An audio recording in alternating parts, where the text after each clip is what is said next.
Life Audio. This is Empowering Homeschool Conversations. We want families to come here and gain insightful strategies that empower them to successfully teach diverse learners at home. Hosted by founder and CEO of SPED Homeschool, Peggy Ployer. Our goal is that these powerful weekly conversations will boost your confidence to cultivate the best at-home learning environment for your student. For more homeschool resources, go to spedhomeschool.com. You're listening to Empowering Homeschool Conversations with Peggy Ployer. We'll start the conversation with Peggy and her guests next.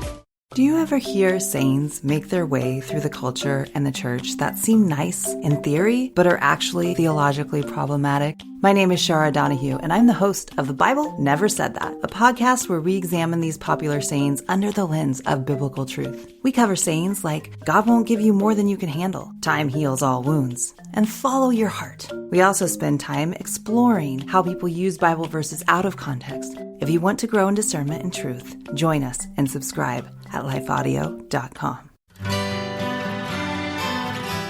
The Historical Jesus Podcast is the sweeping saga of the life and times of Galilean Jesus of Nazareth, as well as the faith, religion, and church founded to honor and disseminate his acts and teachings. Join me, Mark Vinette, on this fascinating journey through time, exploring the many great works of Christian theology, literature, architecture, music, and art inspired by the words and deeds of Jesus Christ. This is Empowering Homeschool Conversations, provided by SPED Homeschool, a nonprofit that empowers families to home educate diverse learners. To learn more, visit spedhomeschool.com. Here's Peggy Ployer. Today, we are going to talk about the intimate connection between mental health and learning disabilities. And my guest today is Shelley Woon. Shelley is a passionate educator who brings a solution-focused and collaborative perspective to each situation, which is informed by her 30-plus years of engaging with students, families, and community partners. She values the brain-learning connection and is eager to assist others in developing an understanding of a neuroplastic approach to unlocking potentially for those struggling with learning difficulties, or particularly. She is thrilled to be an integral part of the dynamic and innovative Arrowsmith community. In the key role of head of school, she holds a master's in education and leadership and a supervisory officer and principal qualifications, along with specialists in special education and reading. Welcome to the show, Shelley. I am so excited to have you here today and to talk about this really important subject. Thanks, Peggy. It's great to be here, that it is definitely a subject that's passionate to me. Yeah. Usually I have my guests start out talking about that. Why it's so important, especially from their perspective, and just a little bit more background about you. And, with that much education experience, I'm assuming you've seen a lot and you've heard a lot from families. And so you have all this experience you're bringing into this conversation. And I would just love for our audience to get to know you a little bit better and some of that background. Okay. All right. Thanks, Peggy. Mm-hmm. I think that some of my experience specific to learning disabilities and mental health actually began in my own home. That my brother, who is 2 years older than me, really struggled to learn. And by the time we were in grade 6, we were actually in the same grade together. People thought we were twins going forward from then. And just watching, how talented and creative he was in so many ways, but his difficulty with learning and how that unfolded in our home, and the dreaded report card days, and the toll all of that took on his self-esteem over time. And so I think that's where really my interest in special education began. And then just in my various roles throughout my career, within my own classroom initially, and then as a district principal, and then as a superintendent of special education and a couple of different boards, just looking at the challenges and the number of children who weren't able to come to school because their mental health was really getting in the way of that, it started off, they all arrived at school wanting to do the best they could, and some of the hurdles that they met along the way really got in the way of them feeling good about themselves, and it led to compromised well-being. So just working with families, and in the last number of years in my career, there was a lot of emphasis on mental health and partnerships between school boards and community partners. And so so that also opened up a lot of opportunity for learning and thinking about these topics in different ways. And then certainly when I became familiar with Barbara's work, and then now working for her, just seeing some of our families where the children are coming to us from and what's happening for them as a family, a lot of insights and then opportunity to make a difference across all those various years and situations. So that's my background. Yeah. Can you talk a little bit about Barbara's work? Because maybe a lot of people aren't familiar with that, and how that's connected with the school that you are head of. Sure. So Barbara's work really began with her own life story and challenges, and she was an individual who struggled to learn. And, in grade 1, her classroom teacher shared that, that she might not really amount to much in life because of her struggles, and that she really had a block toward learning. And Barbara, as a young child, pictured that she actually had a block in her head. But some of Barbara's strengths really allowed her to push through. And while doing her own education in psychology and the post-secondary system, that she became aware of situations where the brain showed potential for change, whether it was with rats or whether it was with individuals who had traumatic brain injuries. And so she explored this type of work, and then started to think about what she could do to address the types of needs she was presenting with. And so she developed one of her exercises called symbol relations. We also refer to it as clocks within our school, but this really started unpacking and addressing some of Barbara's own needs, and it's really rooted in the neuroplasticity of the brain, and so targeting specific cognitive functions. And after helping herself, she began to try to understand other people's learning difficulties and addressed others' needs through creating some exercises that targeted different cognitive functions than maybe where her own learning challenges had existed. And so gradually, like, our school's been going for over 40 years, and so Barbara was a real pioneer in neuroplasticity of the brain that way ahead of her time. Definitely. So that gives parents a lot of hope.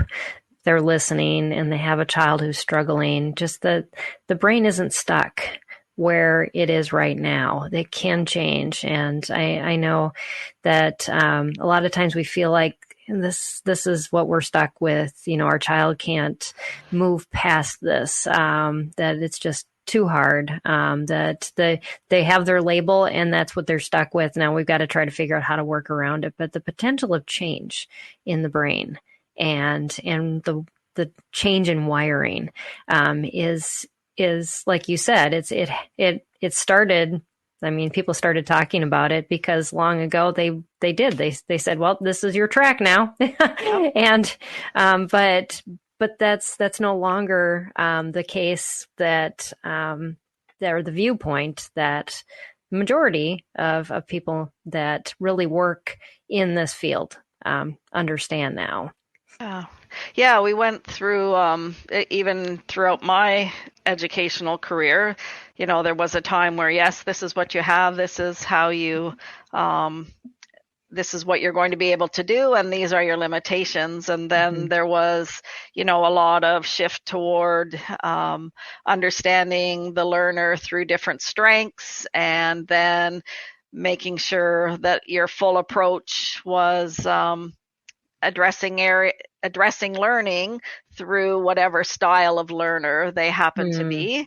And then I think in the last number of years of my educational career, a lot of it was around accommodations and modifications. So lowering expectations, which then led to huge gaps, and those individuals then being limited in their post-secondary opportunities and workplace opportunities. And so, but with Barbara's work, it is about literally addressing the concern head on, right in the brain. I love it. Yes.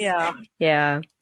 So when you were talking a while ago, you talked about the fact that mental health issues keep a lot of kids at home. And I think that is one of the things that we've seen growing in the homeschool community too, is that because kids have such a difficulty in getting to school, that parents are choosing homeschooling, but then they have this child that is dealing with so many mental health issues, they don't know how to approach the school.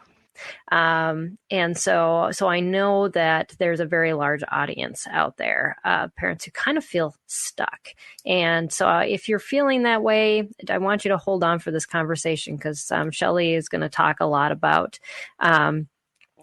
that intimate connection with that learning disability. Because I think, and have you seen that, which comes first? As I was thinking about this interview, I'm like, which comes first, the chicken or the egg? The learning disability or the mental health? Which comes up first, or is it kind of in combination?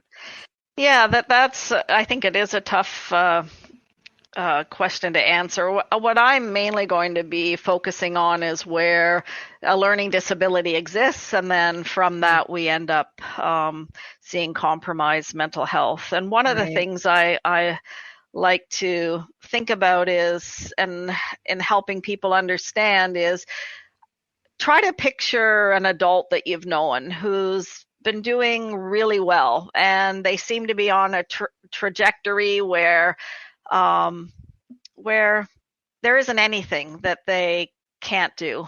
And then suddenly they start to present with some mental health difficulties, maybe right to the point where they're off work on a mental health leave.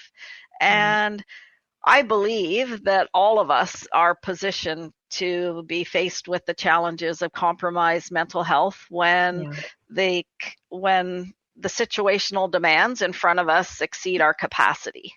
And so as adults, we might be faced with, a workplace possibly where it's a toxic work environment, or the person who's leading us isn't leading us in a healthy way, or there's relationship challenges, or we have family members who have serious health conditions. And so all of that, here we were doing quite well, all of those demands compromises our well-being, and suddenly might be diagnosed, with anxiety or depression, or, some other type of mental health need.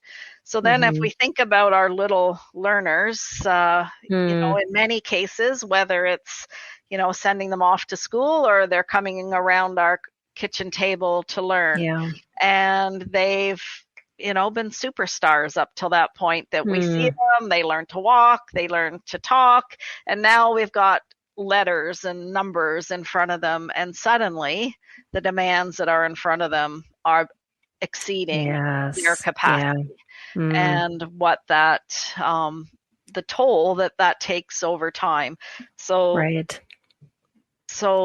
something that's going on with them, and within Arrowsmith, because we're really looking at the brain, that we would look at one of the areas of cognitive functions needs strengthening, that it's weak, and we need to build the cognitive function that's related to whatever it is that's getting in the way of the child succeeding. In the traditional school system, we look at it at the surface and we see that they, are Right. struggling to read. Mm-hmm. But when we think about all the demands that are required when someone is learning to read, that it traces back to different parts of the brain. And so we try to Right. tease out which function is required for this task. And if they're struggling, if this function requires further development, then it might show in a way where they're struggling to add, they're struggling to remember their letters, they're struggling to form sentences in a proper way. And all of that takes a toll when you just feel like it's kind of, you just can't get over the hurdles. They just keep knocking down, and you're doing everything you can and everything you got in you. Yeah. And then you're surrounded by people who maybe are doing well, and it looks easy. And so that chips away even more. And then what you're seeing other people do is far greater than what you're doing. And so that it just takes a toll, and it erodes at a child's self-esteem and their sense of well-being. After a word from our sponsor, we'll dive back into this conversation. Y'all, we all got weaknesses. It's okay. Just acknowledge what those weaknesses are and be willing to confront them. Even when restoration doesn't work, forgiveness always does. Chris, how did you overcome the whole passive husband thing? I led him through it. There is work for us to do. It is not just sit back and cross my arms and just kind of wait for God to drop the miracle. Hey, y'all, it's Dana Shea. For real faith-based marriage advice, be sure to tune into Real Relationship Talk on lifeaudio.com or wherever you get your podcasts. This is Empowering Homeschool Conversations, provided by SPED Homeschool. Go to spedhomeschool.com to get resources and support for teaching your unique learner at home. In general, as far as we're looking at the bigger mental health picture, is this a growing, it seems like it's a growing pandemic almost. That I've been speaking on depression for years, and it just seems like every time I look up the new statistics, they're up again. And it's like, oh, I couldn't believe that. And especially the kids are getting younger. Yeah. Is that just a continuing growth? Yeah, that, it's when you think about all the things that we're faced with in our lives and how much more complex our lives are, and the demands on everyone in our family, and everything that people are juggling, and our children are living that, and many of our adults are living that, and so kids are experiencing that and feeling stress within their home. And when we unpack some of these situations, it's logical, like to think that you wouldn't feel a bit of anxiety might seem unusual than that you do. And so I do believe that there's lots of factors, and the area where we really try to focus on is around learning disabilities. Now, we do have individuals who are struggling with some mental health needs, and if they aren't attending our program full time and they aren't doing a Arrowsmith cognitive assessment, we typically would encourage them to do our symbol relations cognitive exercise, because it's one of the most powerful exercises, and it's the one that I was referencing earlier about Barbara developing to address some of her own needs. And it helps you process information, it helps you comprehend information, it helps you make connections across different situations and learn from prior situations. That it's a fast-paced world that we're living in, and when we think about the volume of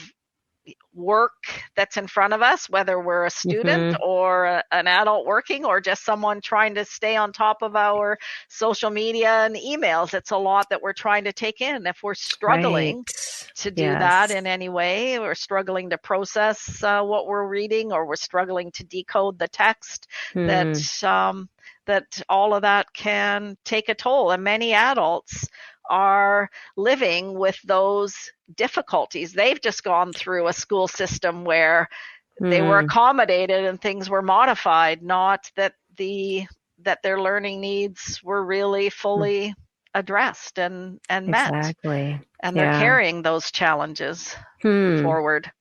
Yeah. So you listed off a few things. What are the big ones that, because I know we think of more diagnoses than think of like these different things that are kind of like the underlying factors that you kind of alluded to earlier. And these, I guess, difficulties that so what are they, and how do we look at this differently? I mean, that's I think probably the most important thing is we do need to change our mindset. Is that correct? On how we look at when a child struggles. Yeah, no, we absolutely do need to look at it differently, because if we're looking at it at the surface and understanding it from the surface, the problem can look the same, whether it's someone's struggling to read, or they're struggling in math, or they seem to have memory difficulties, or they have anxiety. When we uncover it all, that the root is where we need to really find out what's at the root, and because that's really going to inform how we're going to address the concern. And so, that some of the big, even when a child is assessed, has a psychoeducational assessment, that we always hear, difficulties like nonverbal learning difficulty, or they have a memory difficulty, or processing speed, or phonological awareness, or maybe they're even diagnosed with dyslexia, or dyscalculia, or dysgraphia, that they might, but all those words aren't about solutions, that they give us a sense. So true. Even memory, that memory is complex, and depending on what it is that you're trying to recall, it may be a different cognitive function that is being drawn upon. And so with our the assessment that many of our students do, allows us to be more specific about which exercise they're going to engage in, so that we can address their specific area of need, because that's the cognitive function that's getting in the way of them, remembering the list of items that someone asked them to gather, or said, do this, and this, and then meet me at the front door, or, struggles to remember basic information, or it's all of those things draw upon a different cognitive function. So we want to discover which function is getting in the way of an individual achieving and meeting their potential. And so by addressing that cognitive function and programming specifically to it, then we are rewiring the brain and strengthening that function. Yeah. What kind of time frame do you see that a student, when you finally get to the point of, this is the struggle, and now we've got to start, thinking about this differently and approaching it differently. What kind of time frame does it take to, and what does it affect too? Does it affect just, first of all, just the processing ability or the ability to do something, and then the mental health follows? Or do you see kind of a progression in all areas just because achievement is being seen? So, depending on the need, and everyone would have their own unique cognitive profile when, like if an individual does an assessment. So we assess around 19 different cognitive functions, and some of the functions we'll see more like the symbol relations cognitive function. Quite often someone who's experiencing a difficulty, we will see that come up as an area that needs some sort of support to address or strengthening. And when we are assessing the function, we're assessing them on a full continuum, where someone might be average or someone might be severe or moderately severe or a mild moderate profile. And so depending on when we do the full assessment and we see your overall cognitive profile, that will inform how long we would predict that the individual may need to engage in the program. And that is one of the key things. They need to be engaging in the program.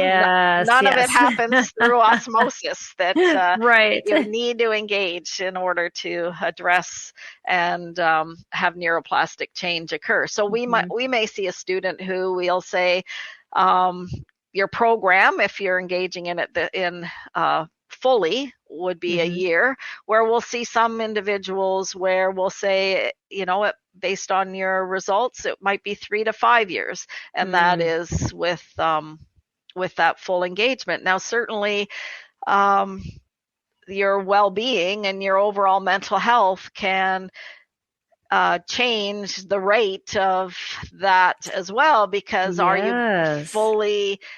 you able to fully engage? We do have, we will see families come forward where they do actually need to have some mental health treatment happening before we would recommend that they're engaging with us. And then we also have families where their child engages in our program and they actually do better in their treatment because they're able to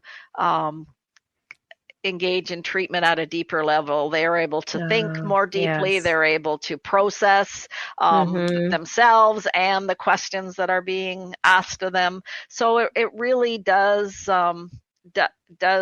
range. And how we are different than a lot of programs is that we aren't looking to have someone come to us at the age of 6 and stay with us until, grade 12 or whatever. Right. That we want to ideally get in there while a child's young, when the need is first being recognized before their mental health is severely compromised. And because the other thing where I was saying about, them becoming aware of how their different peers become aware of how a child is different, or other family members might become aware, and siblings that hopefully they're offering a loving home environment to their sibling, but they're not always the kindest or friendliest, or lots of times individuals with a learning disability struggle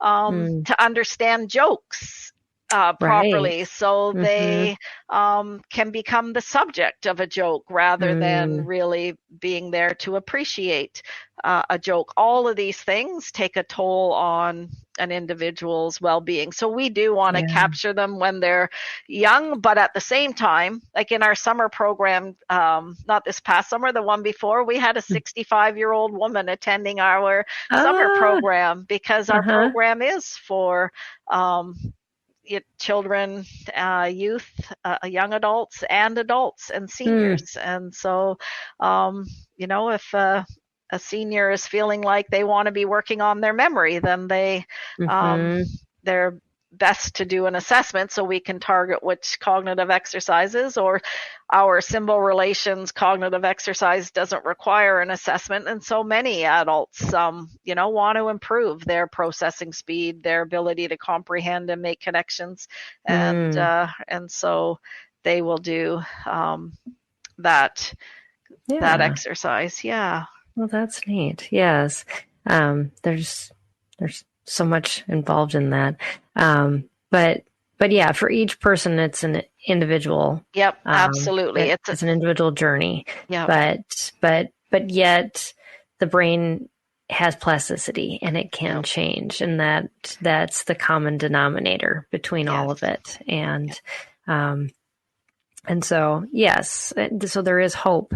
I think we get stuck in the mental health rabbit hole of, and then we feel like we've just added another thing onto a learning disability, where really, if we can, I mean, what you're talking about is that there's a solution to both, and they actually are interconnected. Right. And so once you start dealing with one, then the other is going to follow suit. Not completely. I mean, like you were talking about, mental health comes with a whole bag of things. Yeah.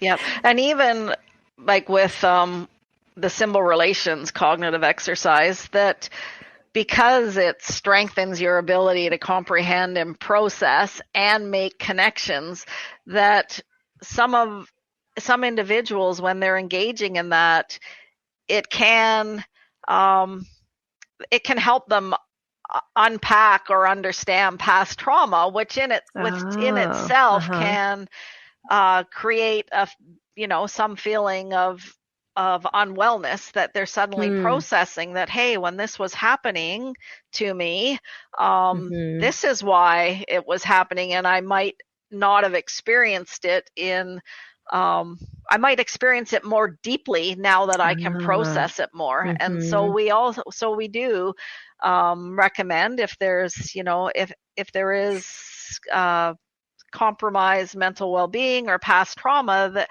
we do encourage families to also be accessing mental health supports, and whether going to therapy or different types of groups that might support, and even within our own school, we use and encourage mindfulness a lot around just regulating and controlling your emotions, your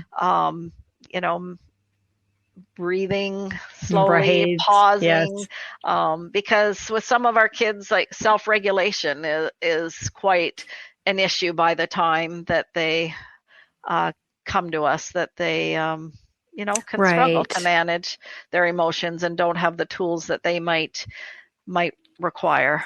Right. A lot of it is just they go into safety mode, and those become habits that are just a way of life over time, and they do take time to change. And absolutely. And so, yes, I'm glad you brought that up, because they do go hand in hand so much. We had a question from a viewer that was kind of related to that, and I'd love to bring it up. Angela had asked, can you talk about autism anxiety connection and tools you'd like to use to build emotional awareness?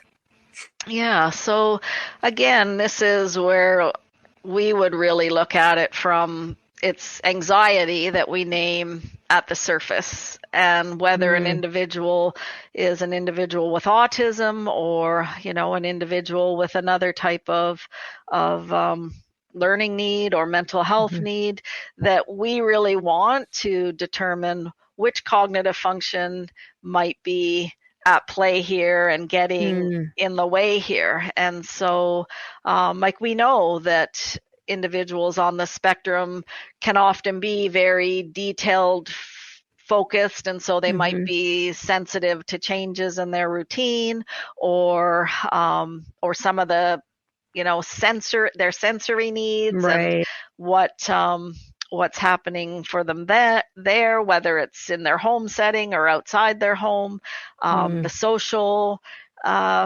situations, and understanding social rules and social norms, and the black and white thinking, and where do we see gray. So we really want to look at where the origins are of the problem, that like when, again, around the symbol relations, like making connections between situations. So rather than feeling that something is unpredictable, bringing the predictability to it, making the connection between something that's happened before and the likelihood that this is going to happen now. And so by engaging in that program, ideally, or exercise, ideally, your anxiety can be released, because reduced, because you can recognize the connection between what I'm about to do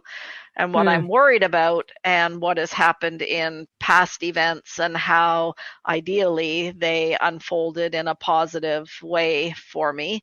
Or for the social part, if someone has difficulty with like a nonverbal learning difficulty, we do have an exercise that really focuses on interpreting situations, really trying to figure out what's happening in the situation, the emotion of the people within the situation, what might have happened just before that, what might happen just after that, and really try to develop some of those nonverbal type of thinking skills and empathy. And then the symbolic thinking cognitive function, just that ability to focus and attending to a task and persevering through it and being able to self-direct.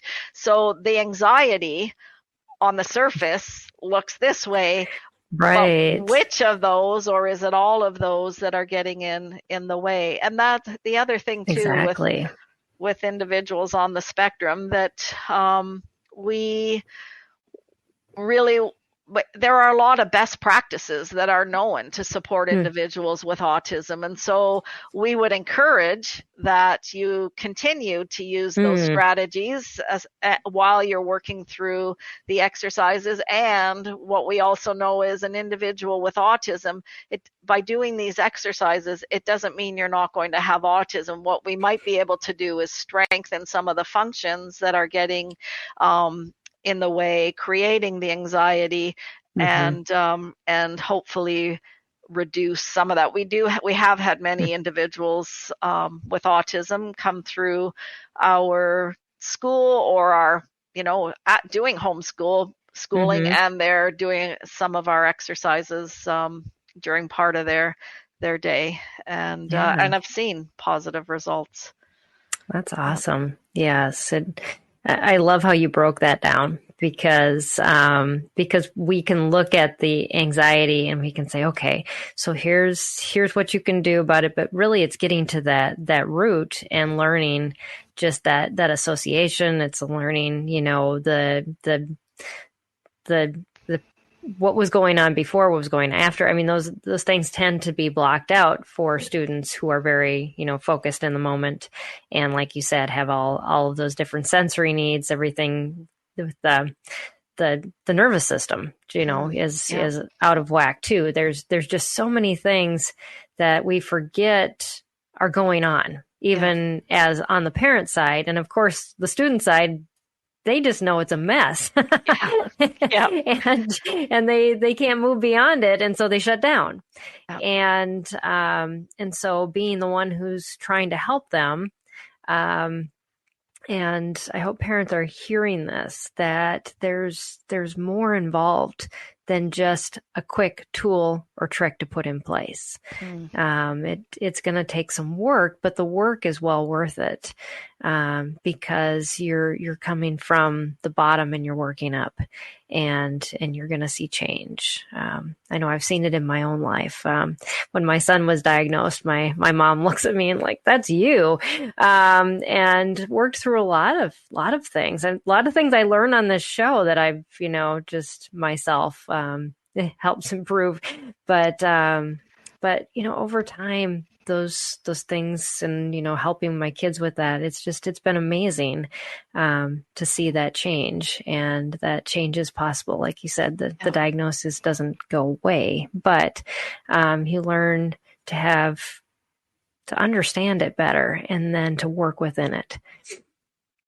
So that's so much hope there.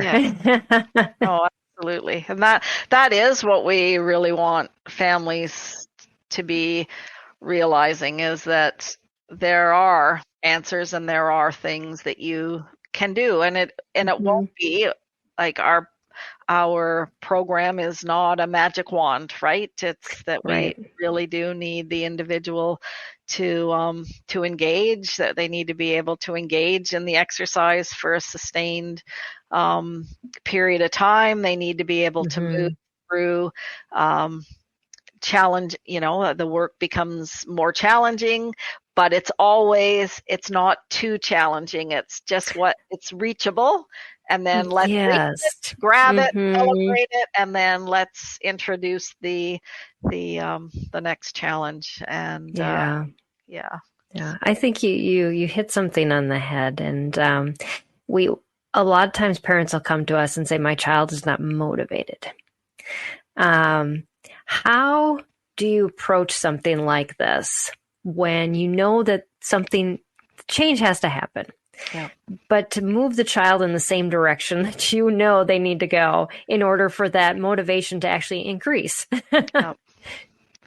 Yeah. So with motivation, again, it's similar to what I would look at as it's motivation on the surface, just as anxiety on the surface. So, so my first question would be is, when are they motivated, and where do we see them motivated, and then see if we can find any commonalities about, around those activities, and then try to unpack where it does feel difficult and what is it about those difficulties. And of course, with our Arrowsmith work, that we would want to look at the cognitive profile, complete it, do an assessment to see where some of those difficulties are. On our website, we actually have something called a cognitive questionnaire that can give some insights into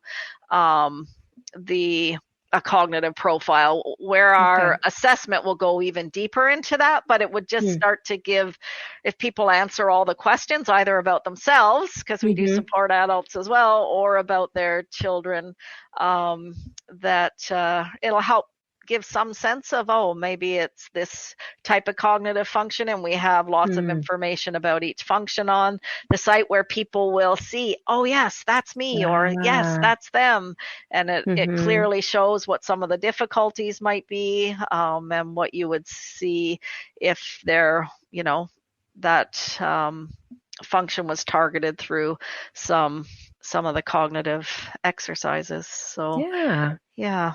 But so with them, I don't know if I answered your motivation question well enough. It's the same as where we used to hear lazy, right? That so-and-so's lazy. Right. Well, let's understand what's getting in the way. I also really believe in Dr. Ross Green's work. I don't know if people are familiar with that, his collaborative and proactive solutions, where it's about understanding the perspective of the problem, and understanding what's getting in the way, and believing that everyone, we all would do well if we could. And so if someone isn't, what's getting in the way? And we as adults apply our own theory about what's getting in the way. But if we hear it from the perspective of the child, we might find it something very different. So it's absolutely, and I think, both his work and our work go hand in hand. And, our students are here doing the work, but we're also working with them while they are managing a lot of lagging skills. And so how do we support them through the work and with those challenges? So I encourage his work as well. Yeah. Awesome. Yeah, I'll have to look that up. Dr. Ross Green, you said? Yeah. Okay. Yeah, his website's called Lives in the Balance. Oh, okay. So, yeah. Yeah. We'll have to reference that as well. And Shelley's website is arrowsmith.ca. I had it up on the screen, but if you're listening to the podcast, and we'll talk a little bit more of the school in just a minute here. But we did have one parent ask about motivation too, and how to figure out what kids are interested in when they're lacking motivation. So I think that the first thing is what Shelley just said, is you've got to figure out what's blocking the motivation. And then also find areas where they are already motivated. And then sometimes it's trial and error. I know for my kids, it's been a lot of that. Try something out. Are they motivated or are they not? And don't get too tightly wound around anything until you see that motivation pick up. And don't invest a lot of money in it either. Right. Yes. Yeah. So yeah, we're also wired differently, and those things that spark the brain to want to learn, to want to work, are just very, very different. Yeah. And when you find those things, it's wonderful. And I think that, like, with our kids who are struggling to learn, right? They've just hit so many felt like roadblocks, barriers, lack of success. And so that can really interfere with the motivation. I think that's partly, why with our program, why we start out with a lot of success, and then it gradually builds, and it's related to as well, building the brain, rewiring,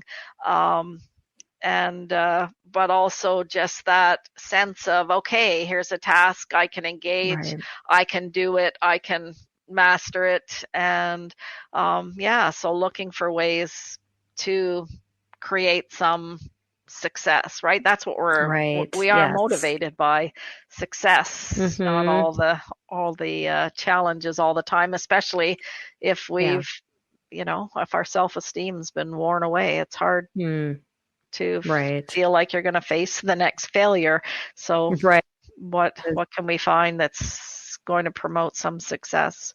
Yes, absolutely. That's good. It's a good perspective to take on it. And because we as adults are not going to keep doing things we fail at. We have an out, but our kids, when they're going to school, they don't have an out, and we have to help them to find that success, to get to that place.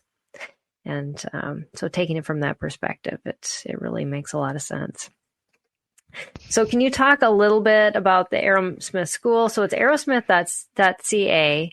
And you talked about some of the resources you have. Also, in the show notes, Shelley has an entire handout with a whole bunch more resources. I'm going to give you a link to that handout so you can download it right off of Google Docs.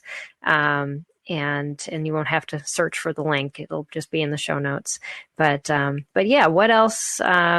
They can find that quick questionnaire and lots of information on the website. And so, yeah, just share with us what's on the website, but also services and things that your school offers. Yeah, so if you go to arrowsmith.ca, that when you land in that spot, it'll really bring you to a part of the website that really speaks about Arrowsmith and the Arrowsmith program. And there are organizations all around the world that are utilizing Barbara's program. It's still all housed out of here, but different organizations offering it. So it will explain all about neuroplasticity. There'll be lots of research for people to check out if that's what they're interested in.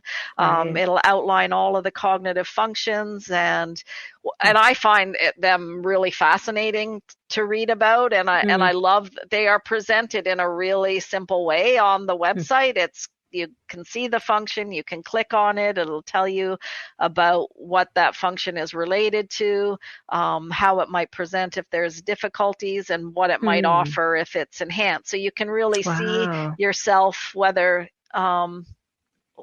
that might be the area where you have a need. We still do the assessment to figure out for sure what's going on. And then a part of it, you'll see a section where you can link to our school that really gives you a sense of what our overall school community is like. And so we offer programs or classes throughout the full day, right from 7:45 in the morning till 9 p.m. at night Eastern time. And this is so that individuals can join us, whether they're joining us for one period a day online or even coming in person. Our in-person is from 8:40 in the morning till 3:30 with a after school program that goes till 5:30. So people are joining us for either one period or two periods, or all the way up to 8 periods. And so it really goes in nicely with whatever whether you're attending a public school or whether you're doing a homeschooling program. Many of our families are doing their own homeschooling program and supplementing their their program with our work, and some of them have in the end decided they're going to do us Arrowsmith more intensively for a while to address some of those special education needs, and then work more on the academic. When you're attending Arrowsmith, we're not doing social studies and science, that we are really targeting the parts of the brain that you're using across subjects, across daily activities in your life. And with our own school, students who are attending full time do have English and math, but the others, they're coming in and doing the cognitive exercises that work for them. That they're in need of, and there is a classroom teacher there with them the whole time, and a nice feature is that we have, if a student's doing a program that is web-based, that the family can log in and see the child's performance and engagement on the screen as well, and so a real range, and that's what we try to do, is be accommodating to families and what their needs are, and what their child's needs are. And adults. We have adults in our program as well. So and we have a couple of independent programs where for the symbol relations cognitive function and the motor symbol sequencing cognitive function, those exercises can be done without an assessment, but they can also be done on more of an independent schedule, where we really want you to spend 4 hours a week on them, but you can figure out your own time for doing it. And then lots of different options. Exactly. And then you can link in with the teacher every week or every 2 weeks for 20 to 40 minutes in that type of model. So a real range. And we have, like, with our, I know this is for homeschooling, but with our school, we do go on outings, like our in-person school community goes on outings. We do the typical things like the Terry Fox run and, drives for the food bank, and lots of fun stuff. A positive community and very neurodiverse population here. It's a fun place. That's neat. Yeah, Shelley told me before the show that she came out of retirement to work at the school, and so that I can just tell by how you've talked about this program and just the lives that are changing, just how passionate you are about what the work that you're doing, and it's very exciting to hear about. Barbara wrote a book. That's how I initially became aware of her back in 2012, the book, The Woman Who Changed Her Brain. And it gives insights into other individuals and their challenges and the work that she did to support them and the cognitive exercises that came out of them. And she's also being written about in other individuals' books, Norman Doidge, and Joe Bowler recently has included Barbara's work in her book. So it's great to see that more and more people are becoming aware of neuroplasticity and the ability for the brain to change. Because now when I say that, it feels like, well, why? How could they not? But there was a time where there was a time, exactly. I did not believe that. So well, provides a lot of hope for a lot of our kids and a lot of us too. No, that's right. That's right. Absolutely. Well, thank you for all that you've had to share today, Shelley. I am just so blessed by all that you have, the information you've given us, the hope that you've shared, and the resources that are available. Yeah. Well, thanks, Peggy. No, it's been great to chat with you and share some things with your audience. And, we have a great team here. If anyone has any questions, that please do reach out. You'll find some links on the website so you can access us really easily. Please do. Yeah. And, Yeah. And that website again is arrowsmith.ca. And I encourage you to just check it out. Even if it's just reading the information on the website, it's a lot of really good information there. So, but reach out if you feel like that this team could help you out and help your student out. So thank you again, Great. Shelley. Right. I appreciate it. Thanks, I'm going to let Peggy. you go, but I have a couple Okay. other questions that came in from viewers, and so I'm going to answer those before I head out. So All right. appreciate you, Shelley, and Thanks, have Peggy. a good rest of your day Okay, and take continue care. the We'll see amazing you. work. Okay. Okay. Thanks. Okay. Bye. We had another question come in from a viewer, and I just want to encourage you, if you're a regular viewer of the show, we do send out an e-blast the night before asking for your questions, and more so we've been getting more questions that are not related to the topic, but just questions you want answered. And so we're changing kind of the format of the show just a little bit. Right now, it's going to change a lot coming up in a couple weeks. I'm actually adding 4 co-hosts. This is my little plug for that. And we're going to be hitting some hot topics. We're going to be kind of doing roundtable discussions, kind of like the Homeschool View version.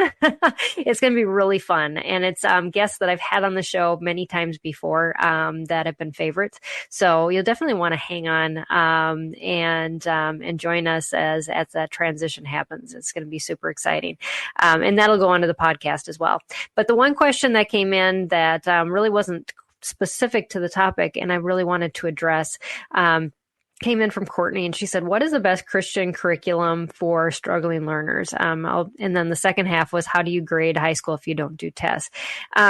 First question, best curriculum. There isn't. Sorry. You can basically pick anything. If you are passionate as a parent about a curriculum, go with it. Because anything, even if it's made for a student with special needs, you're going to have to modify or accommodate it. You're going to have to change it to follow those specific interests of your child to increase that learning. Just like Shelley and I were talking about, you have to hit those points of where they're motivated and dig into that. So really pray about it.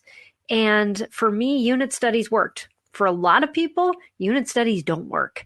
Some people love classical education, so they go with a classical approach. Some people prefer more of a Charlotte Mason approach. All of those, if you search around, have great curriculums. A lot of those people have been on my show that made those programs, or they have blogs on our website at spedhomeschool.com. So check those out. See what really resonates with you. Which person just has this educational philosophy that agrees with you? I mean, I've interviewed a lot of people, and I think, that's great for you, but I could not have made that happen in my house. Classical education is one of them. I just tend to be the type of person that I look at a recipe, see the ingredients, and go, oh, good, and I close the book. So buying a curriculum that tells me what to do step by step just didn't work. It didn't mean that it wouldn't work for my child. It probably would have if I had been a parent who wanted to do that and that really fit with me. So make sure that when you pick a curriculum, it resonates with you first, because that is what's going to make you a better teacher. And then if you're looking for a curriculum that's Christian specific, make sure it aligns with your values, and go from there. And God will give you a peace about it. That's probably the biggest advice that I have for you. Second, how do you grade high school if you don't do tests? So I want you to familiarize yourself with what a rubric is. A rubric is something you set out previous to starting teaching a time period. So whether it's a class, whether it's a subject matter, and maybe you're going to teach that subject matter over multiple years. Develop a rubric, though. There's lots of free rubric generators out there. I think I even have connections. If you search rubric on the SPED Homeschool website, you'll probably find my favorite on there. But just know that you set then ahead of time what you're going to give points for. And it doesn't have to be a test. It can be that they turned in their work, that they did this project and how much that project was worth, and each part of that project, how much points were given for each of that. So you basically break it down. And what's really good about this, if you have a struggling student, is that ahead of time, your child knows what they're going to be graded on. So my kids would take these rubrics and go, oh, if I don't write this long of a paper, then I'm only going to get this many points. But if I write this much, then I'll get this many points. And then, of course, there's the spelling, and there's, did you go through the process, and or did they show up with a happy attitude every day? You can grade on those things. What is important to you? What is developing not only the learning skills in your child, but the character in your child? So think ahead of time about what you are going to give a grade on. Write it down. And then you've got a simple format, not only for grading, but your student knows what's expected also. So rubrics are amazing. So I would say dive into those as well. I got a comment. Well, I was talking with Shelley at Creative Minds Homeschooling, said I was able to watch today, live today. I am so excited. I haven't seen you in a long time. But I'm glad you were able to make the show today, especially today, because like I said, things are changing, formats changing a little bit. And so just super excited about where the show is going, and just thank all of you for joining me. Next episode, so next week, same time, same place, we are going to be talking about sightful learning, unveiling the impact of vision on student success. And so if you think, oh, my child has 20/20 vision, that's not what we're talking about. We're talking about just how even like depth perception, other things that are related to sight, and how it affects learning. So we're going to have an expert on next week to talk a little bit about that, and just some things that maybe you aren't even catching, or none of the professionals have caught, and it might be leading to some struggles. Just like we were talking about with Shelley earlier, there's a lot of underlying things that we tend to slap labels on. And if we slap the label on, then we just put Band-Aids on and trying to fix that for our student, instead of going deep underneath what's really going on that maybe has a much more global impact on your student than you realize. So addressing that, and I hope that you got a lot out of today's discussion. It's so important. Mental health issues are just increasing abundantly, and our kids are becoming more victims of things because of their self-esteem being low. And it doesn't matter where your child's in school or at home. It's across the board becoming more and more prevalent. So I'm glad we were able to address that issue today, and I'm glad that you joined us for this episode. So I will see you all next time here on Empowering Homeschool Conversations. Until then, take care and God bless. Love you, everybody. See you next time. Bye. I want to take just a second to thank the team at Life Audio for their partnership with us on this podcast. If you go to lifeaudio.com, you'll find dozens of other faith-centered podcasts in their network. They've got shows about prayer, Bible study, parenting, and more. This has been Empowering Homeschool Conversations with Peggy Ployer. Hey everybody, I'm Dale. And I'm Tamara. We're hosts of the Kainos Project podcast, where we help you tackle ancient Christian truths in an everyday settings. To learn more and subscribe, go to lifeaudio.com.